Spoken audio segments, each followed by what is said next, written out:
Hello and welcome to the channel. I'm the Thesterninator, but my friends call me Stern. Today we're going to be doing another look at this series where we look at Elden Ring bosses, specifically those from the latest expansion, Shadow of the Erdtree. So today, hold on, give me a sec here.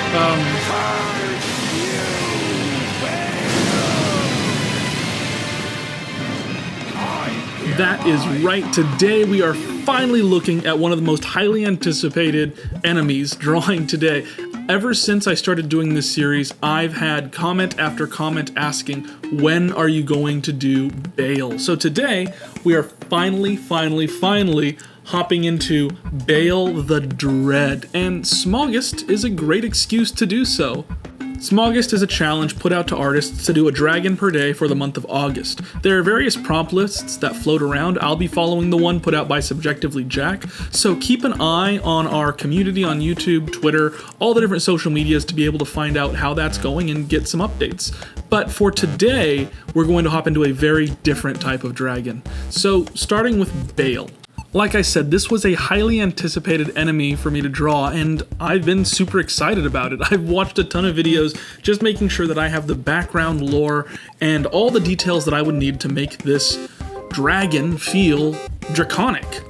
The number one thing that I wanted to keep in mind was Bayle is meant to be the dragon of dragons, potentially the dragon that all dragons spawned from, so he had to have a lot of the key features that we commonly see on dragons. Not only did he have to have these horns, but if you look at the artwork for Bayle, he has horns upon horns upon horns, and I needed to make sure that I captured that.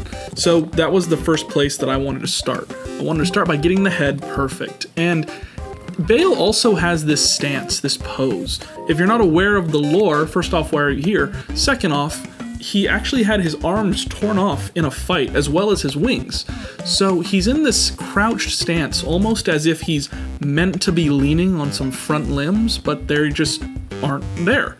So I wanted to make sure to get that and make sure that that stance that he's kind of iconic for, that looming, lurching stance, was taken into account. The next thing were those wings. What can I do with wings that make them look like wings, but also like they've been torn to shreds? So I gave him this big, lurchy style stance, like I said before, but wanted to also ensure that his wings looked like they, at one point, could have carried this hulking monster, but now can't. So they are torn asunder, completely torn away. I also wanted to make sure that I got the inclusion of these bone-type protrusions. And while I thought, okay, I can make like ribs coming up or these like spikes, I wanted to simplify it a little further. So he has almost this extended spinal column going across his back, and then some shapes along his arms and sides that almost look indicative of ribs. So he still has that skeletal type of energy to him, but it doesn't take over the design, at least I don't think it does. It's a very small thing in the look of Bayle, but it was something that I really clambered onto. He is battle weary. He is torn apart, and I wanted to capture that. I wanted to make it look torn apart, but still give it that Pokemon vibe of not being overly bloody and just brash, but still giving it that energy that Bayle has to have. It was a very serious challenge making all those things work together. The next challenge came with color. Most Elden Ring enemies are very darkly colored, and Bayle is no exception. Bayle is black and gray and smoke colored, with little bits of highlight of red when the light hits him just right. So how do we do that without it being this big, boring, black, blotchy mess? Some Pokemon have done it very successfully. Zekrom, for example, has done it very well. But I don't want to do that again. So I had to play with color a little bit here. You can see that I started going with that white bleached bone style look and then moved on to these lighter grays. And I don't even recall if I actually ended up staying with this color either. But I wanted to give it some variation, something that allowed the color to have some depth, but still also showed that this was a very dark and menacing dragon. So I went in and did all that, put in the color, and I wanted to include some red in there as well. So I made the eyes this deep and vibrant red color and wanted to extend that onto the arms and wings, almost to signify the blood that this is a battle-torn creature. So the wings are spindly, 1, and 2, they have this red color as a signifier of the lore of this creature. Again, Bayle was one that I wanted to make sure I got right. No shortcuts, no messing around, no experimentation on the craziest sides. There was a little experimentation, but making sure that it was something that people could look at and say, yes, that is Bayle. So I couldn't stray too far on the color ends unless it was very, very purposeful. And that was a good experiment to play with, making something that was purposeful and not just rule of cool. That's a big term in D&D. I play a lot of D&D, but it's a big term in D&D of, does it follow the rules or is the rule of cool? It seems cool, so we'll do it. I kind of wanted to follow the rules a little bit more on this one. I also wanted to do something different that I haven't done with my other designs, which if you can look at my shadows, I am underlighting him. So the light source is actually coming from below rather than on top. Another style that does this is Gigantamax and Dynamax forms. Those are all underlit, and it gives this sense of grandeur, this sense that whatever light source is coming and hitting this thing, it's not tall enough to fully reach this creature. So it has to be coming from below. So adding in the highlights, I've actually been playing with this brush that's a little bit more cloudy, and I think it works a little bit better for this type of style because it makes it seem imperfect. And something that I know about the Pokemon style is highlights are often imperfect. It's one of those holdovers from the watercolor era. And I feel like it worked here. And I also feel like the design that I came with, while different, does fit Bayle pretty well. So here he is. This is Bayle. I went and made him a Dragon Electric type because a lot of his attacks are electrical. They're lightning based, but he also has a lot of firepower and just other elemental things brought in. So I gave him this new ability called Half Formed. Now the ability Half Formed I see as this ability to change the typing of the Pokemon. And if we're going to do that with Elden Ring, then it has to come as a second form. It has to come at half HP. So at half HP, the way I see it with Half Formed is that the Pokemon will change typing. Now that could be either based on what attack it was hit with that brought it to that HP status, or just a random roll. I don't know. Let me know in the comments what you think. But I think that with these Elden Ring characters, there's so much that you could do with the typing, and you guys have definitely let me know. So I wanted to give it an ability that emphasized that. But audience, here's where I do have to admit something to you. While everyone was clamoring for Bayle, I thought to myself, if we're going to have this beast of a creature, we need to also have some way to defeat it. How can we have this thing existing in the Pokemon world, as powerful and staggering as it is, 32 feet high, without something to challenge it? So if we can get that fireball effect to come back, that'd be great. Perfect. Thank you. Ah, yes, Dragon Lord Placidusax, a terrifying creature, and also the one most notable because it tore the wings and arm off of Bayle.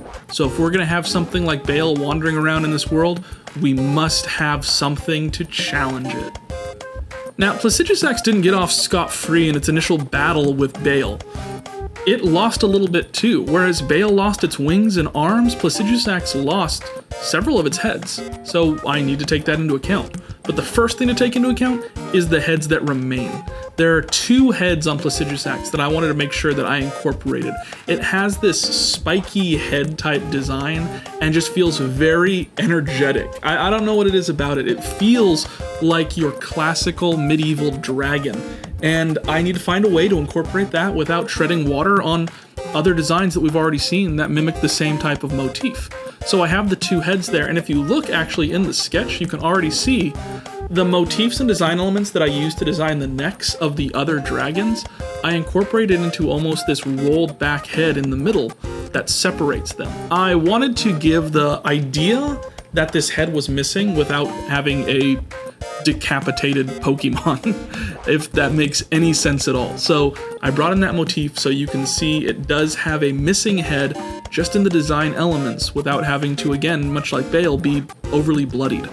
So I had a fun time designing these heads. I don't draw an awful lot of multi-headed Pokemon, If you saw my video for Basilance, the Pokemon Basilance that I designed for another Elden Ring enemy, you'll see that I actually also included Viper-type heads on that design. And I feel like that informed kind of the direction that I'm going for with this design as well. Bringing in a little bit of that Koraidon and Miraidon energy into that front side, almost feeling like a wheel, and also giving kind of this puffed up shape to the front of the design. I really enjoy it, and I think including the wings as a dual set of wings really gave a fun silhouette to this concept. Now for the color, I wanted to look at the color of Placidusax and see what I could translate, because I was kind of tired of going with this deep gray on Bayle. And I remember that its shiny was this goldish color to the wings and to the arms and to the eyes, and I wanted to kind of invert that for this design. I also took a little bit of inspiration from Ghidorah to create this multi-headed golden dragon, but I also kind of felt that this Pokemon, and then it's based on Placidusax itself has a little bit of gold, a little bit of shimmer to it, and so I wanted to incorporate that as well. So we have a lot of aspects that we're trying to capture here. We have multiple heads, one of which is torn off, dual set of wings, some sort of color to incorporate, and also just a fun overall Pokemon design.